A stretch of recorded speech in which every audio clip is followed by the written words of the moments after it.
सुप्रभात प्यारे विद्यार्थियों। आज हम पढ़ रहे हैं हमारे कक्षा 5 की रिमझिम पाठ्य पुस्तक का अध्याय 9, जिसका नाम है एक माँ की बेबसी। एक माँ की बेबसी, जिसके लेखक का नाम है राजेश जोशी। इस कविता के कवि का नाम है राजेश जोशी। आप इसमें एक माँ को देख रहे हो। इस चित्र को ध्यान से देखिए प्यारे बच्चों। इसमें एक माँ है, एक बच्चा है उसकी गोद में। जो बच्चा उन दूसरे बच्चों की तरफ इशारा करके कह रहा है कि मैं भी माँ खेलने चाहूँगा। माँ के चेहरे पर देख लीजिए आप लकीर है चिंता की। वो बेबस है, चिंता की लकीर है। तो जो माँ की गोद में जो बच्चा है उसका नाम है रतन, जो कि जन्म से बोल नहीं सकता। वो भी बच्चों के साथ खेलना चाहता है।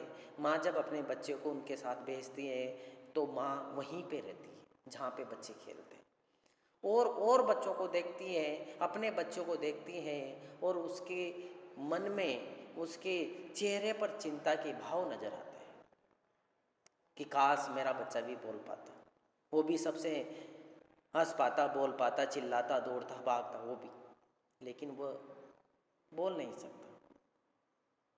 प्यारे बच्चों, जब वो खेलने जाता तो माँ वहीं रुकी रहती। वो देखती कि ईश्वर मेरा बच्चा भी काश बोल पाता। तो इस कविता के माध्यम से हमें ये सीखना है कि हम ऐसे जो गॉड गिफ्टेड है, जिनको दिव्यांग के नाम से बोला जाता है, दिव्यांग जो बच्चे हैं, दिव्यांग जो लोग हैं, उनके प्रति हमें श्रद्धा रखनी चाहिए, रेस्पेक्ट उनको करनी चाहिए। प्यारे बच्चों, इस कविता का माध्यम से यही संदेश है कि हम उन बच्चों को अलग न समझें, वो भी हमारी तरह ही हैं। आपने क्लास 5 में इससे पहले ईला वाला जो चैप्टर पढ़ा था, जहाँ छा वहाँ रहा, उसमें भी ईला ऐसी ही थी जिसके दोनों हाथ नहीं थे, पर वो ऐसा काम कर सकती थी कि जिनके दोनों हाथ भी हैं वो भी अच्छे से नहीं कर सकते। आपने पढ़ा है प्यारे बच्चों। तो फिर से हम चलते हैं अपनी कविता की तरफ। उसका नाम है एक माँ की बेबसी, जिसके कवि के लेखक का नाम है राजेश जोशी। चलते हैं, क्या कहती है हमसे कविता। बहुत अच्छी कविता है प्यारे बच्चों, आप ध्यान से पढ़िए, ध्यान से सुनाने का प्रयास कीजिए। इस कविता को सुनाने का प्रयास कीजिए। कैसे सुनाओगे देखिए। न जाने किस अदृश्य पड़ोस से निकल कर आता था वह, न जाने किस अदृश्य पड़ोस से निकल कर आता था वह खेलने हमारे साथ। रतन जो बोल नहीं सकता था, रतन जो बोल नहीं सकता था, खेलता था हमारे साथ। एक टूटे खिलौने की तरह, एक टूटे खिलौने की तरह देखने में हम बच्चों की ही तरह था, वो भी एक बच्चा।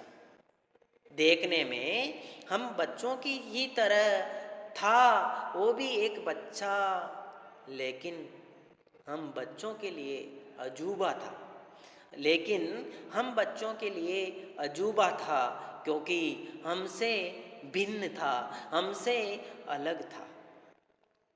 थोड़ा घबराते भी थे, थोड़ा हम घबराते भी थे, थोड़ा घबराते भी थे हम उससे, क्योंकि समझ नहीं पाते थे, क्योंकि उसको समझ नहीं पाते थे, उसकी घबराहटों को, उसकी घबराहटों को, न इशारों में कही उसकी बातों को, न इशारों में कही उसकी बातों को, न उसकी भयभीत आँखों में, न उसकी भयभीत आँखों में हर समय दिखती उसके अंदर की छटपटाहटों को, उसके अंदर की छटपटाहटों को। जितनी देर वह रहता पास बेटी उसकी माँ, जितनी देर वह रहता पास बेटी उसकी माँ, निहारती रहती उसका खेलना।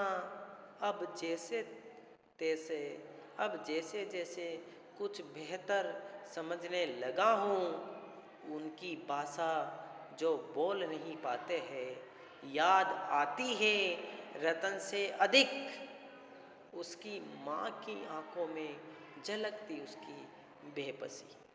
याद आती है, याद आती है रतन से अधिक उसकी माँ की आंखों में झलकती उसकी बेबसी, उसकी बेबसी।